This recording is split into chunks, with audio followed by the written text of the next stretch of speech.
जिज्ञासु मित्रों, बहुत बहुत अभिनंदन है आपका हमारे चैनल दिव्य सृजन स्पिरिचुअल में के इस लाइव सेशन में, लाइव चर्चा में, जो कि प्रत्येक दिवस रात्रि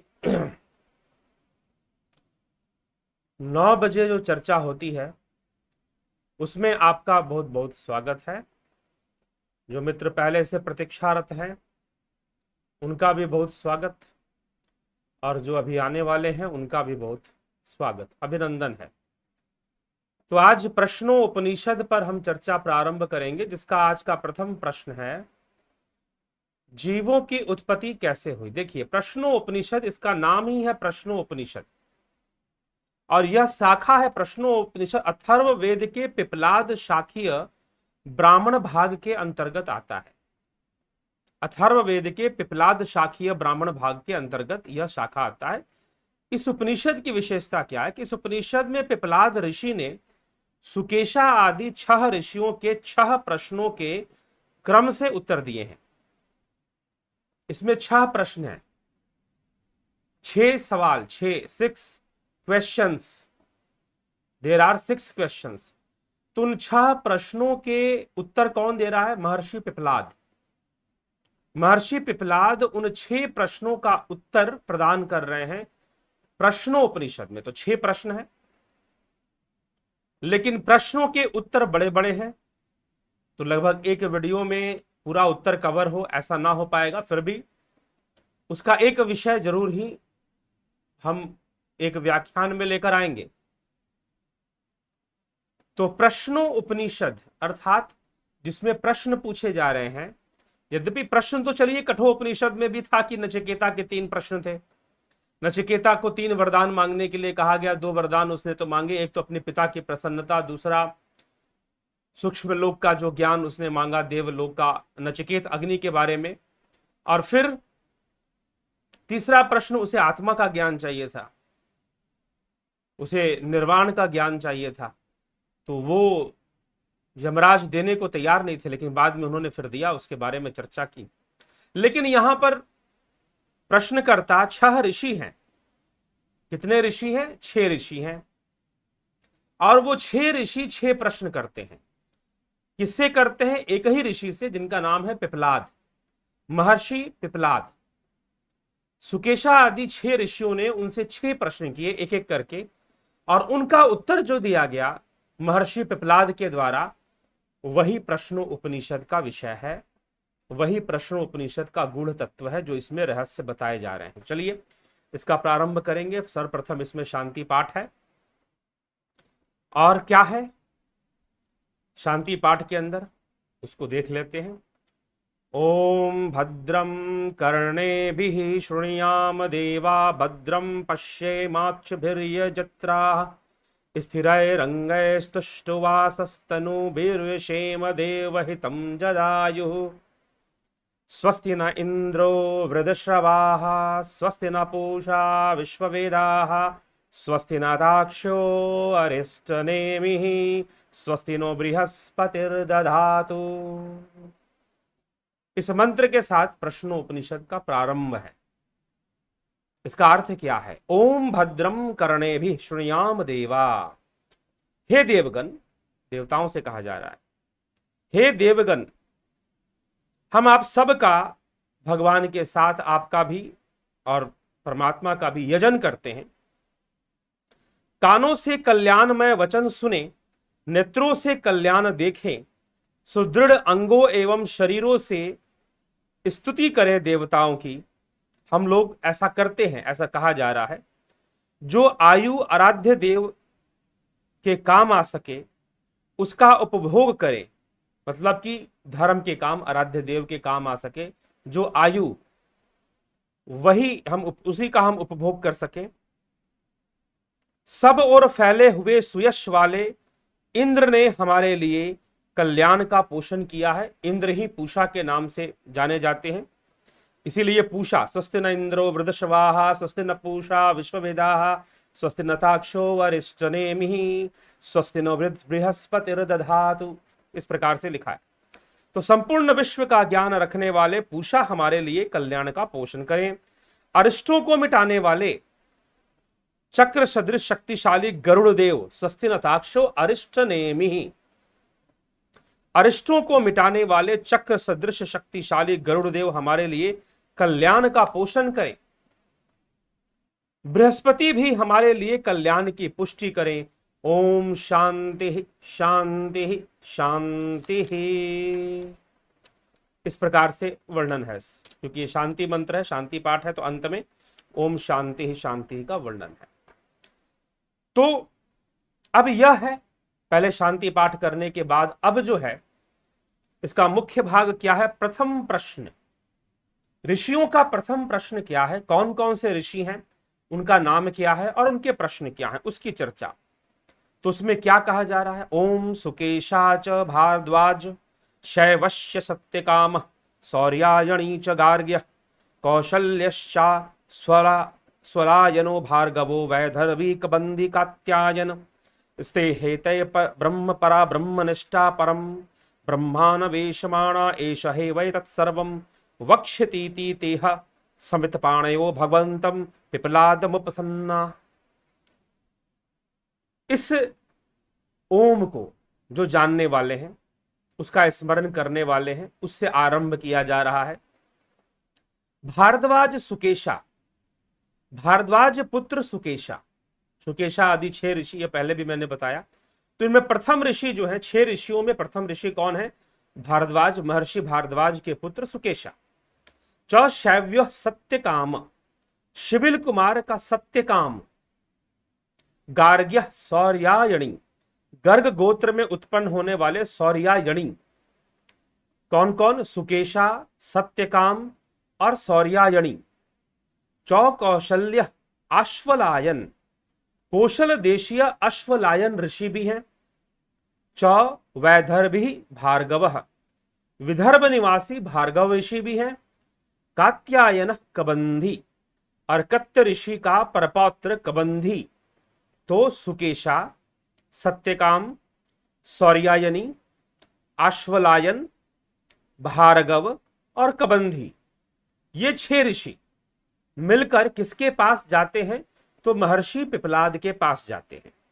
वे यह 6 ऋषि ते एतः ब्रह्मपरा, 6 ऋषि जो वेद परायण हैं, वेदों में निष्ठा रखने वाले हैं, वे सबके सर परम ब्रह्म की खोज करते हुए, परम ब्रह्म अन्वेषमाणः, परब्रह्म अन्वेषमाणः एष ह वै तत् सर्वं वक्ष्यति इति, खोज करते हुए यह समझकर कि निश्चय ही पिपलाद ऋषि उस ब्रह्म के विषय में सारी बातें बताएंगे।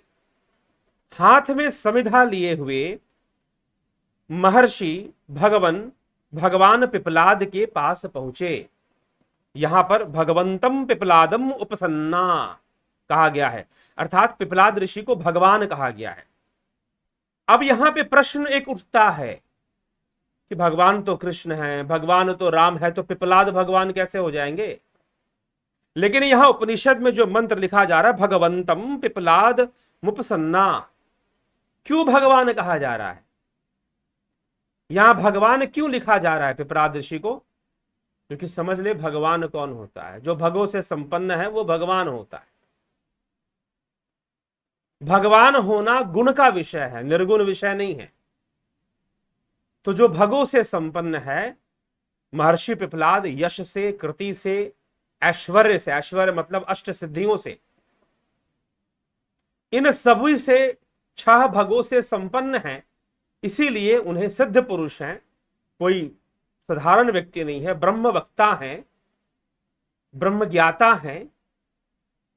तो ऐसे महर्षि के सामने यह 6 ऋषि, भारद्वाज मुनि के पुत्र सुकेशा, सत्यकाम शिबी कुमार सत्यकाम, गर्ग गोत्र में उत्पन्न होने वाले सौर्यायनी, कौशल देश के रहने वाले आश्वलायन तथा विदर्भ निवासी भार्गव और कात्यायन कत्य ऋषि के परपौत्र कबंधी, यह 6 ऋषि मिलकर महर्षि पिपलाद, भगवान पिपलाद के शरण में जाते हैं।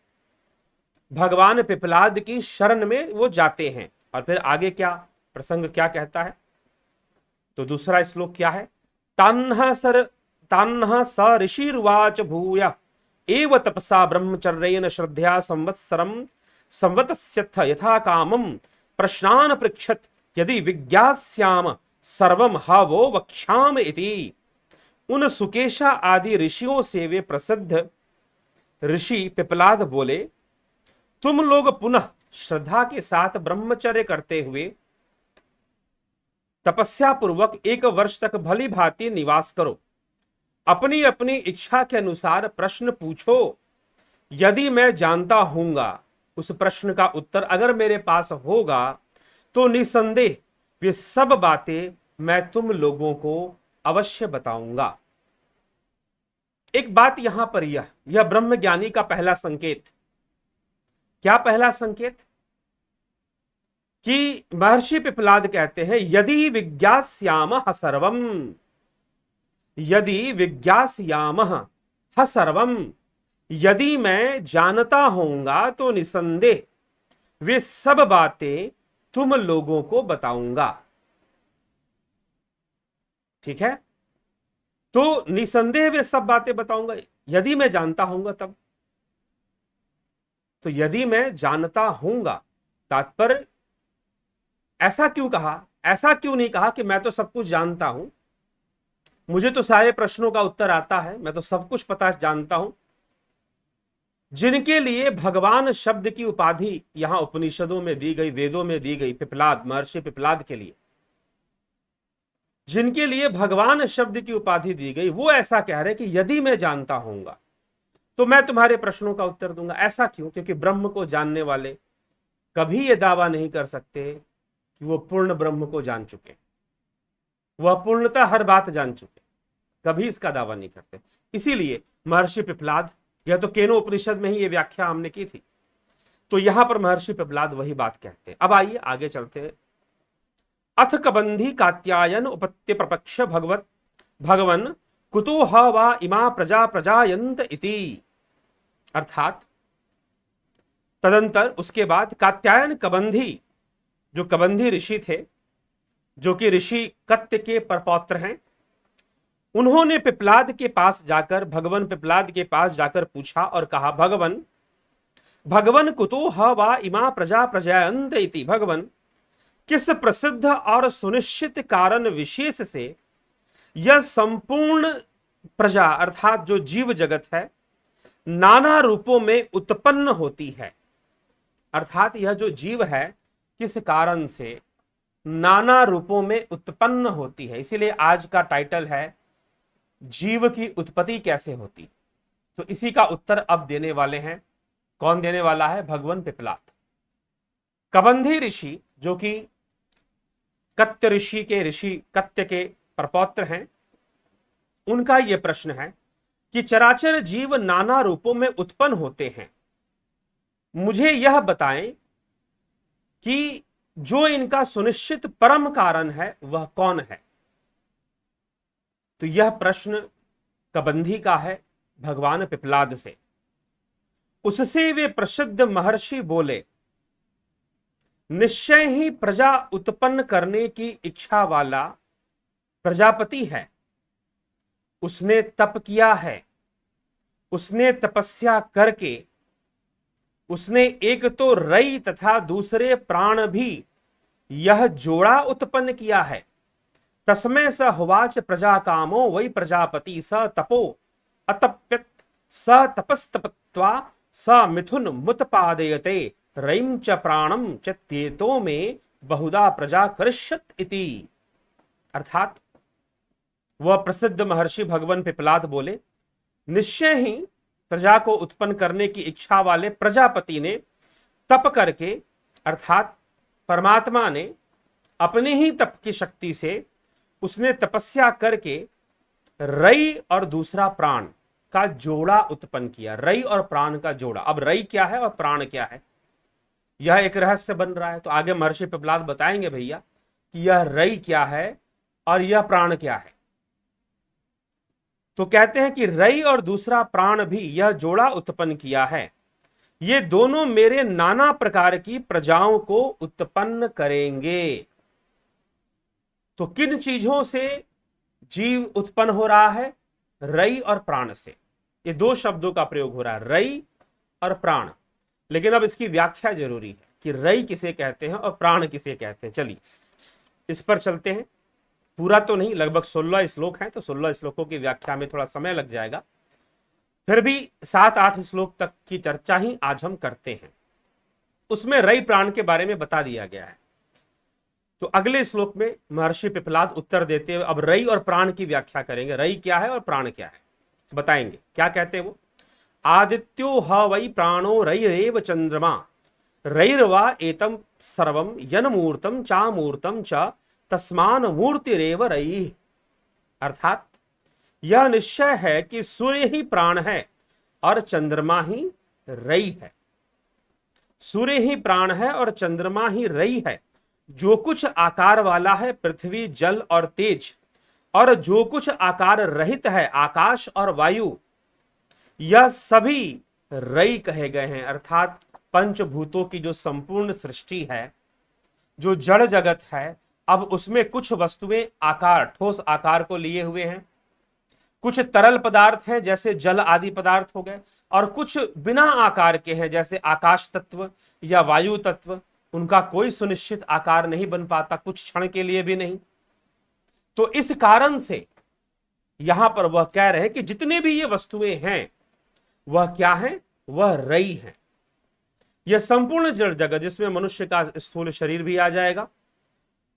तो वह कहते हैं कि यह निश्चय है कि सूर्य ही प्राण है। पहले तो एक लाइन में उन्होंने कह दिया कि सूर्य ही प्राण है। वास्तव में हमारे अंदर जो प्राणों का प्रवाह है उसका कारक सूर्य ही है इस स्थूल शरीर में। अब एक बात ध्यान रखिएगा, यह जो रई और प्राण की जो चर्चा चल रही है यह वैश्वानर जगत में चल रही है, ना कि हिरण्यगर्भ जगत या तेजस या फिर जो तेजस लोक है, प्राज्ञ लोक है, उसमें नहीं चल रही है। वैश्वानर के संदर्भ में सारी बातें हो रही हैं यहां पर रई और प्राण की। तो जो प्राण है वह सूर्य से बना है, सूर्य की शक्ति से बना है। यह निश्चय है कि सूर्य ही प्राण है। रई चंद्रमा है, रई चंद्रमा है। तो जितने भी स्थूल, इसीलिए ज्योतिष विद्या में भी इस संसार पर अगर किसी ग्रह का सर्वाधिक प्रभाव माना जाता है तो वो चंद्रमा का माना जाता है। ठीक है, चलिए इसमें आगे चलते हैं। यथादित्य उदयंत प्राचीम दिशम प्रविशति तेन प्राच्यान प्राणान रश्मिषु सन्निधते यदक्षिणा यत प्रतीचिम यदुदीचिम यदधो यदूर्ध्वम यदंतरा दिशो यत सर्वं प्रकाशयति तेन सर्वान प्राणान रश्मिषु सन्निधते। रात्रि के अनंतर होता हुआ सूर्य जो पूर्व दिशा में प्रवेश करता है उससे पूर्व दिशा के प्राणों को अपनी किरणों में धारण करता है। जो दक्षिण दिशा को, जो पश्चिम दिशा को, जो उत्तर दिशा को और नीचे के लोकों को, जो ऊपर के लोकों को, जो दिशाओं के बीच के भागों को, जो अन्य सबको प्रकाशित करता है, उससे समस्त प्राणों को अर्थात संपूर्ण जगत के प्राणों को अपनी किरणों में धारण करता है। ठीक है, अपनी किरणों में धारण करता है। तो अर्थात यह जितने भी प्राण का जो साम्राज्य है, प्राण जगत का साम्राज्य है, उसको बनाने वाला, उसको धारण करने वाले सूर्य देव हैं। वैसे भी अगर हम आज के विज्ञान को समझे, वैज्ञानिक दृष्टिकोण को अगर हम ले आए, तो विज्ञान क्या कहता है, sun is the ultimate source of energy on earth. तो ये जितना भी फिजिकल वर्ल्ड है, जितनी भी जीव, शरीरधारी जीव हैं, उनके अंदर जो प्राण का प्रवाह है, उनके अंदर जो वैश्वानर अग्नि है, उनके अंदर जो जठराग्नि है जिसके कारण वह जीवित हैं, जो पेट की अग्नि होती है। जब मृत्यु, डॉक्टर लोग मृत्यु की घोषणा तभी करते हैं जब जठराग्नि बुझ जाती है। अगर किसी शरीर में जठराग्नि बुझ जाए तो मृत्यु की घोषणा कर दी जाएगी कि हाँ अब यह व्यक्ति शरीर त्याग चुका है, मर चुका है, मृत्यु हो चुकी है। इस प्रकार से बातें आती हैं। ठीक है, तो रात्रि के अनंतर उदय होता हुआ सूर्य जो पूर्व दिशा में प्रवेश करता है, उससे पूर्व दिशा के प्राणों को अपनी किरणों में धारण करता है। जो दक्षिण दिशा को, जो पश्चिम दिशा को, जो उत्तर दिशा को, जो नीचे के लोग को, ऊपर के लोग को, सभी दिशाओं को के भागों को, कोने कोने को, जो अन्य सब को प्रकाशित करता है, उसने समस्त प्राणों को अर्थात संपूर्ण जगत के प्राणों को अपनी किरणों में धारण करता है। तो सूर्य का अग्नि तत्व है जिससे कि यह सब चलता है। फिर अगले श्लोक में वो समझाते हुए कहते, स एष वैश्वानरो विश्वरूपो प्राणो अग्नि रुदयते तदेत दृचाभ्ययुक्तम अर्थात वह यह सूर्य स एषा उदय होता है, उदयते वैश्वानर अग्नि, वैश्वानर अग्नि के रूप में जठराग्नि, यहां पर वैश्वानर अग्नि का तात्पर्य जठराग्नि है। यह संपूर्ण जागृत अवस्था, तीन अवस्थाओं को उपनिषदों का मुख्य विषय है। तीन अवस्थाएं जागृत, स्वप्न और सुषुप्ति। जागृत अवस्था में जो कि शरीर के जागृत होने पर ही बनती है। जागृत अवस्था कैसे बनती है? शरीर के जागृत होने पर ही बनती है। स्थूल शरीर के सो जाने पर तो सूक्ष्म अवस्था चलती रहती है। वह यह सूर्य ही उदय होता है। अग्नि प्राण, प्राण है, वही यह बात ऋचा द्वारा आगे कही गई है।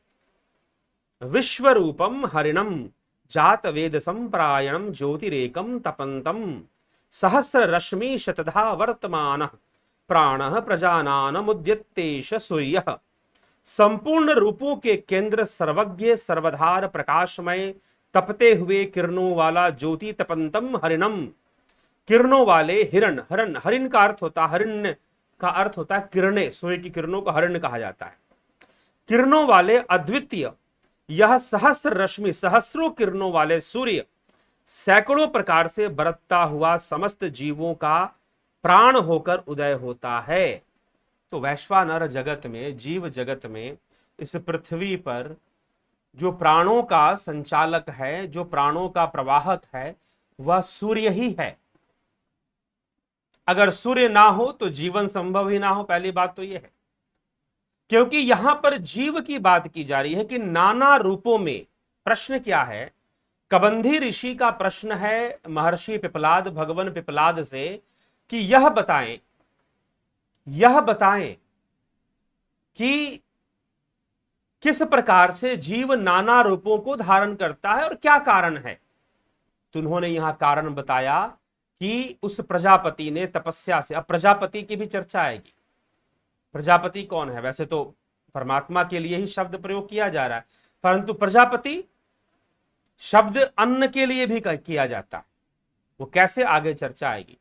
तो उसकी तपस्या से दो चीजें उत्पन्न होती हुई नजर आई, रई और प्राण। प्राण चेतन की अभिव्यक्ति है और रई जो है जड़ की अभिव्यक्ति है। ठीक है? तो रई और प्राण, सूर्य का क्षेत्र रई का क्षेत्र, प्राण का क्षेत्र है। प्राण पैदा करने वाला सूर्य है।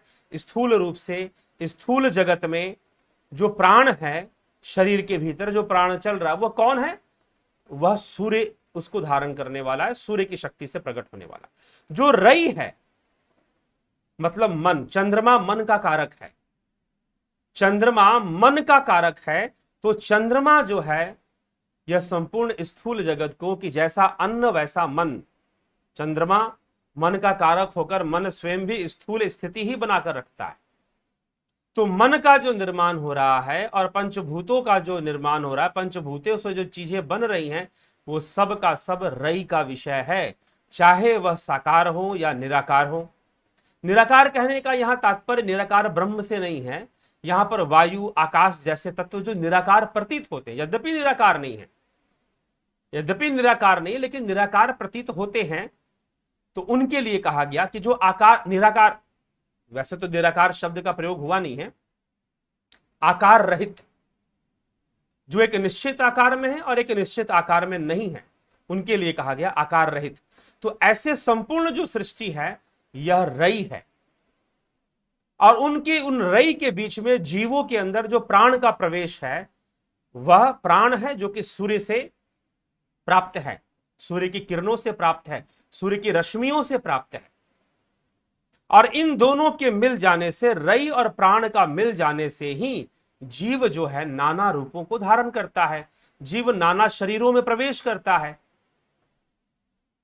जब रई और प्राण मिलते हैं तो यह शरीर जागृत अवस्था में आने लग जाता है, शरीर उपयोग के कार्य के लायक हो जाता है और जीवात्मा उसमें प्रवेश कर जाएगी, जीव उसमें प्रवेश कर जाएगी, तो उसने एक रूप धारण कर लिया। तो यही, इसलिए प्रश्न को अगर उत्तर समझ में नहीं आ रहा तो पहले प्रश्न को अच्छे से समझ लेना चाहिए।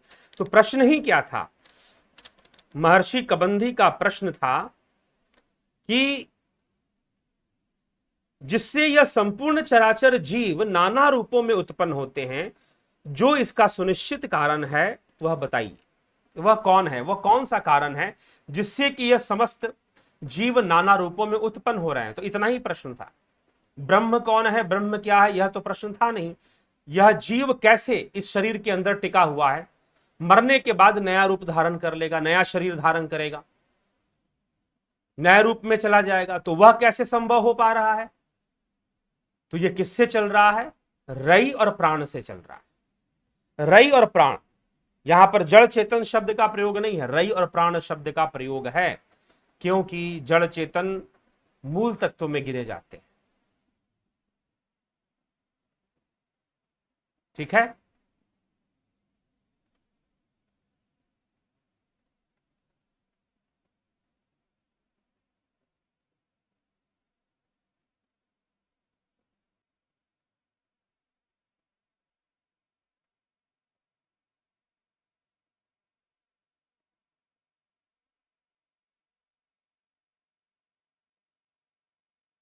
हेलो जिज्ञासु मित्रों, क्या कोई व्यवधान है तो बता दे। अगर आपको वीडियो देखने में कोई व्यवधान आ रहा हो तो कृपया बताएं कमेंट कर कर, या आप देख पा रहे हैं?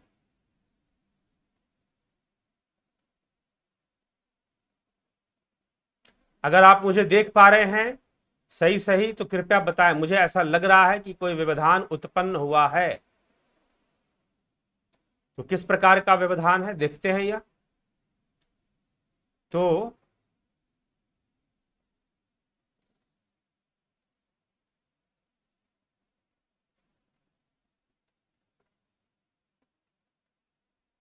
एक प्रश्न मैं आपसे पूछता हूं, उसका उत्तर दें।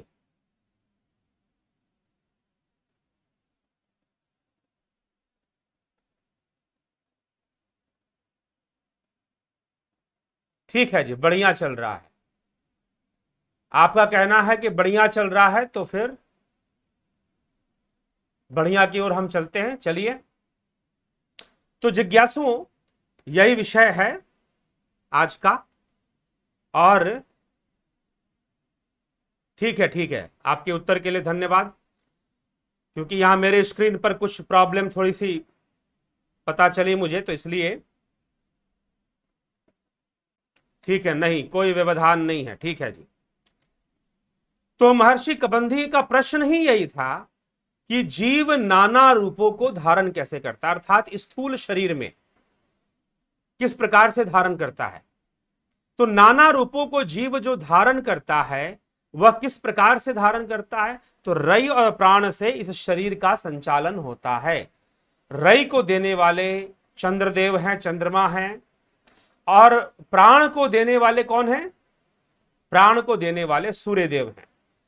तो उनकी उनके रश्मियों से यह चीजें चल रही हैं। ठीक है, तो यह उत्तर यहां पर दिया गया, यह बात यहां पर बताई गई इस श्रृंखला में। ठीक है, तो मित्रों अब हम चलते हैं आपके कमेंट पर। प्रश्नोपनिषद का विषय हो गया, प्रश्नोपनिषद पे चर्चा हो गई। अब है आपका विषय कि आपने क्या प्रश्न किया है, आपका क्या विषय है, उसको भी हम देख लेते हैं, चर्चा कर देते हैं। तो बहुत सारे मित्र जो शुरू से आए, माधुरी कोल्हे जी, राजपाल जी, रामनिवास, मीना जी, किरण शर्मा जी, गोपाल शर्मा जी, दिनेश महाराज, आमसरी जी, भोलेनाथ अपने पास, हरिओम तत्सत जी, कमलेश उपाध्याय जी, प्रताप जाला जी, रचना जी, भूप सिंह खीचर जी, महेश राम पिस्दा जी, सबका बुजोंती दत्ता जी, जगत नारायण प्रत्युषा पवार जी, गुरु जी आप गायत्री मंत्र के बारे में बताया है पहले, पिछले कुछ दिनों पहले मैंने गायत्री मंत्र के बारे में बताया था कि गायत्री मंत्र क्या कहता है। गायत्री मंत्र एक सूत्र है, एक फॉर्मूला है जिसका पालन हमें करना चाहिए। उस फॉर्मूले के अनुसार हमें ध्यान करना चाहिए, उस फॉर्मूले के अनुसार हमें साधना करनी चाहिए। ठीक है, तो वह तो मैंने पहले ही बता रखा है। आगे बढ़ें। गायत्री ओली जी, गायत्री मंत्र के बारे में जो आप पूछ रहे हैं, फिर से अगर आप चाहते हैं तो बता देते हैं कि ओम भूर्भुवः स्वः तत्सवितुर्वरेण्यम भर्गो देवस्य धीमहि धियो यो न प्रचोदयात् के अर्थात ओम सर्वव्यापी, सर्वव्यापक, सर्व अंतरात्मा, उसको ओम कहा गया है। ओम भूर्भुवः स्वः, तीनों लोकों में रखने वाला, भू भूर्भुवः स्वः लोक, इन तीनों में व्याप्त सर्वव्यापी जो आत्मा है। तत्सवितुर्वरेण्यम, वो सविता स्वरूप है, प्रकाश रूप है, उसको जानो, उसका वर्ण करो, उसको धारण करो, अपने जीवन में उसकी धारणा करो, उसकी धारणा करो। तत्सवितुर्वरेण्यम, और धारणा करने के बाद उसका ध्यान करो। भर्गो देवस्य धीमहि तत्सवितुर्वरेण्यम भर्गो देवस्य, वह ज्ञान स्वरूप, वह ज्योति रूप, देव स्वरूप, ज्योति रूप, जो भर्गो ज्योति स्वरूप है, स्वतः अपने आप से स्वयंभू है। वह किसी कोई उसे प्रकट नहीं करता, उस ज्योति रूप को, वह स्वतः ही प्रकट होने वाला है, इसलिए उसे भर्गो देवस्य कहा गया। भर्गो देवस्य धीमहि, उस भर्गो देव कहा गया उसे। देवस्य उसमें जुड़कर उसमें कंजक्शन लग जा रहा है। भर्गो देवस्य धीमहि, उस भर्गो ज्योति का ध्यान करो। धीमहि, ध्यान करने से तुम्हारी बुद्धि का कल्याण होगा। धीमहि धियो यो न प्रचोदयात्, बुद्धि को प्रेरणा मिलेगी। क्या मिलेगी? प्रेरणा मिलेगी बुद्धि को। यह बात यहां पर समझाया गया है, यह बात यहां बताया गया है। ठीक है जिज्ञासुओं, तो यह रहस्य गायत्री मंत्र का है। तो कैसे होगा? जब तक भर्गो ज्योति का ध्यान नहीं करोगे। जाप करना अच्छी बात है, लेकिन मात्र जाप करना अच्छी बात नहीं है। जाप करते हुए आगे बढ़कर उस भर्गो ज्योति का ध्यान भी तो होना चाहिए, वो करना चाहिए। ना हो रहा हो, हमारे जो कोर्सेस हैं, जुपिटर मेंबरशिप, सन मेंबरशिप, आप उसको ज्वाइन कीजिए। उसमें ऐसी साधना करवाई जाती है जिससे कि भ्रिकुटी के मध्य साधक उस ज्योति का दर्शन कर सकता है, उस आत्म ज्योति का दर्शन कर सकता है।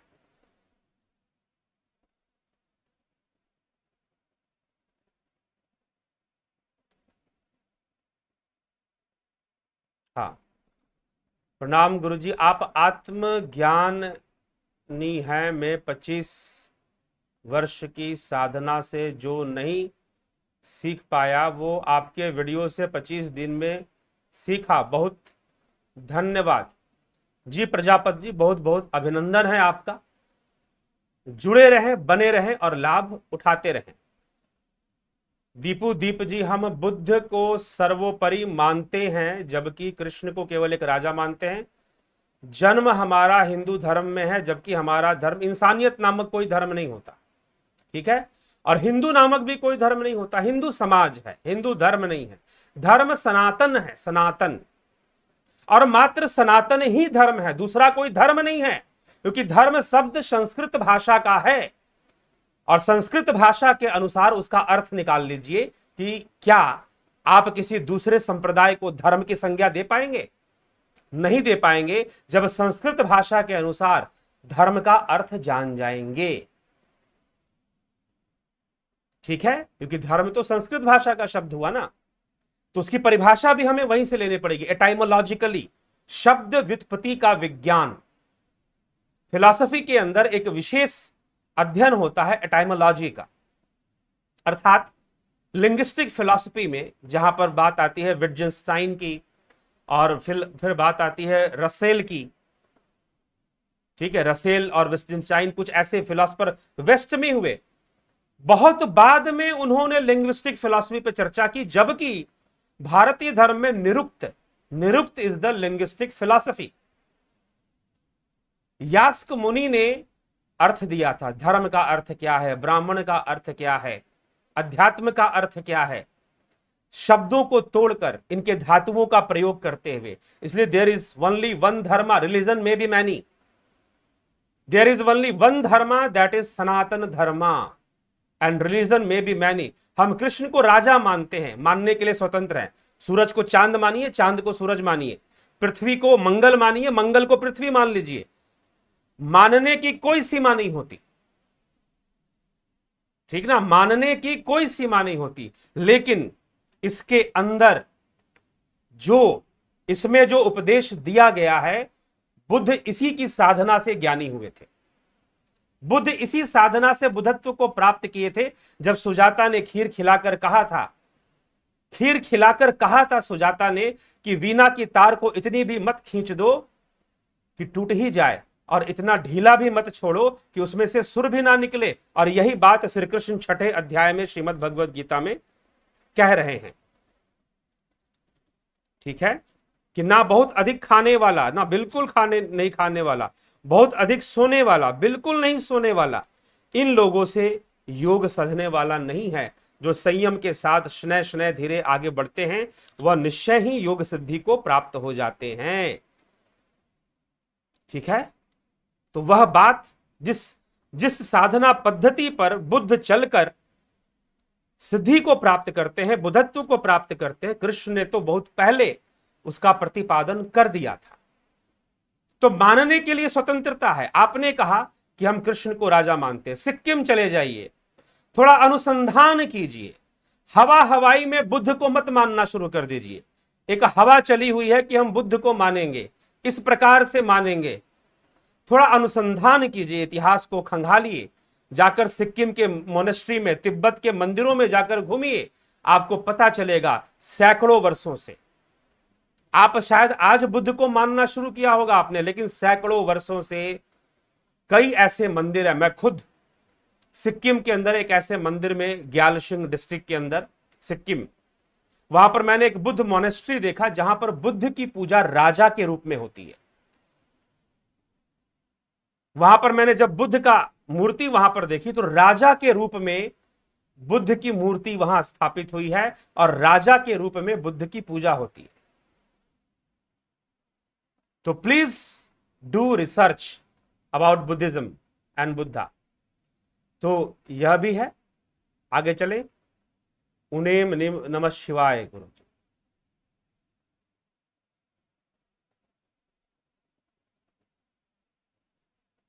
लेकिन प्राणमय कोश तो सूक्ष्म शरीर का भाग है, बिल्कुल। कौन कह रहा है कि नहीं है भाई? कौन कह रहा है कि नहीं है? सूक्ष्म शरीर भी तो सगुनी है, सूक्ष्म शरीर भी तो सगुनी है। और सूक्ष्म शरीर का जो प्राणमय कोश है वह भी सूर्य की शक्ति से है। पंचभूत तो वहां पर भी हैं, अपंचीकृत रूप में पंचभूत वहां पर है सूक्ष्म शरीर में। सही कह रहे हैं। इसलिए हिरण्य गर्भ वास्तव में सूर्य का गर्भ है, वह सूर्य का ही सूक्ष्म लोक है, वह भी उसी पर निर्भर करता है, ठीक है। यही रहस्य है।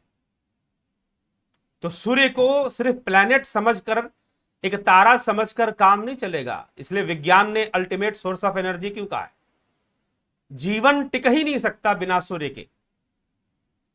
आपकी सोच, आपकी महत्वाकांक्षाएं, आपके सुख भोगने की प्रवृत्ति, इन सब के निर्माता सूर्य देव स्वयं हैं,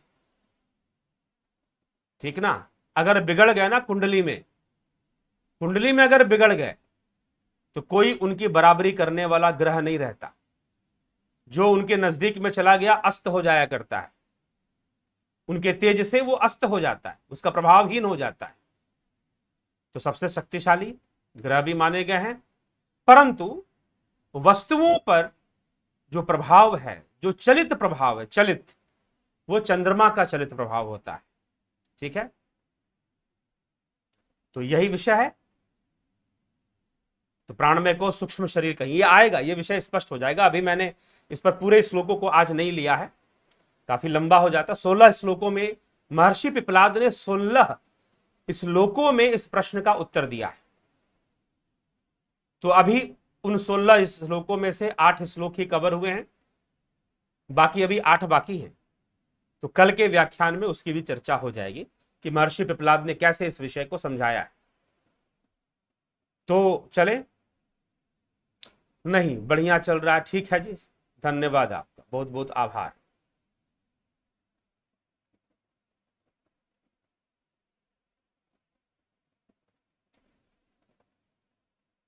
तीन चीज से जीवात्मा बनती है, शरीर को लेकर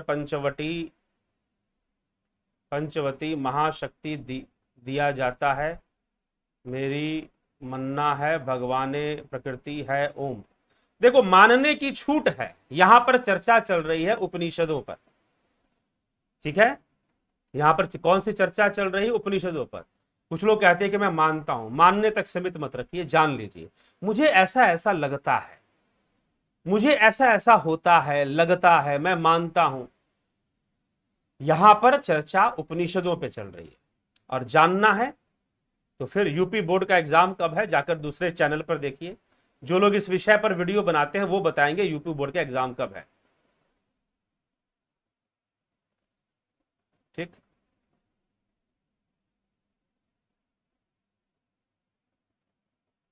will you continue the same topic tomorrow? नहीं, सेम टॉपिक नहीं होगा, बट आगे बढ़ते हुए टॉपिक होंगे,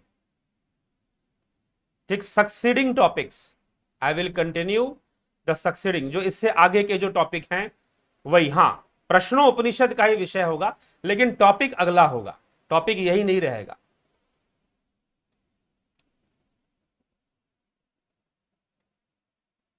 क्या भय क्या है?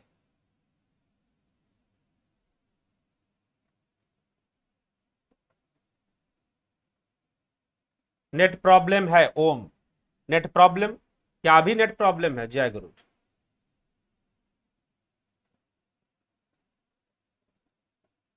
काम को लेकर शरीर धाम होता है, प्रांको दिनव्या, ठीक है, दिखाई देना बंद हो गया। क्या आप देख पा रहे हैं?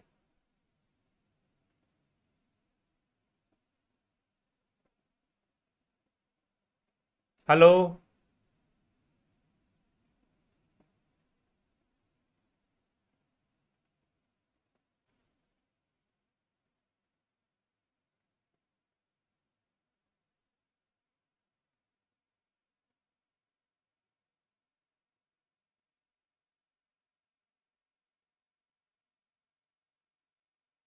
ठीक है मित्रों, प्राणमय कोश तो सूक्ष्म शरीर का भाग है, जी हाँ, इस पर चर्चा मैंने कर दी, पहले ही कर दी कि प्राणमय कोश सूक्ष्म शरीर का भाग है, ठीक है। आप जरूर उसका फिर से सुन ले, अगर ना स्पष्ट हुआ हो दोबारा रिपीट कर कर आप इस वीडियो को देख सकते हैं, सुन सकते हैं, ठीक। ठीक है जी। पीयूष कुशवाहा जी कह रहे हैं नहीं नेटवर्क प्रॉब्लम है, ठीक है। तो अभी इस वीडियो को हम विराम देते हैं, कुछ प्रॉब्लम एरर आ गया इसमें, तो फिलहाल इसको विराम दिया जाएगा, फिर से इस पर की जाएगी चर्चा।